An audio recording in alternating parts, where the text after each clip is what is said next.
উপদেষ্টাদের কেউ রাজনীতি করলে সরকার থেকে বের হয়েই করবে বলে মন্তব্য করেছেন যুব ও ক্রীড়া মন্ত্রণালয়ের উপদেষ্টা আসিফ মাহমুদ। বৃহস্পতিবার নিজের ভেরিফাইড ফেসবুক অ্যাকাউন্টে এক পোস্টে এই কথা বলেন তিনি।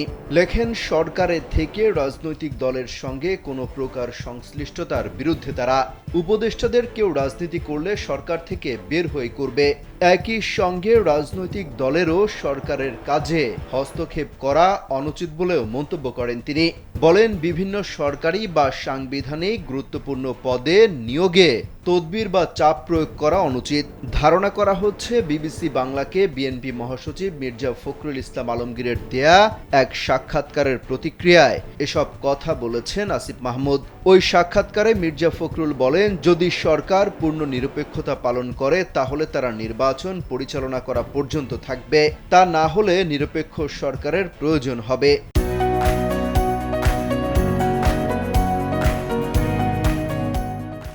অধ্যাপক ডক্টর মোহাম্মদ ইউনূসের নেতৃত্বাধীন অন্তর্বর্তীকালীন সরকার নিরপেক্ষতা বজায় রাখতে না পারলে নির্বাচন করতে পারবেন না। একই সঙ্গে অন্তর্বর্তী সরকারে নিজেদের প্রতিনিধি রেখে ছাত্ররা নির্বাচনে অংশ নিতে চাইলে অন্য রাজনৈতিক দলগুলো বিষয়টি মেনে নেবে না বলেও মন্তব্য করেন তিনি।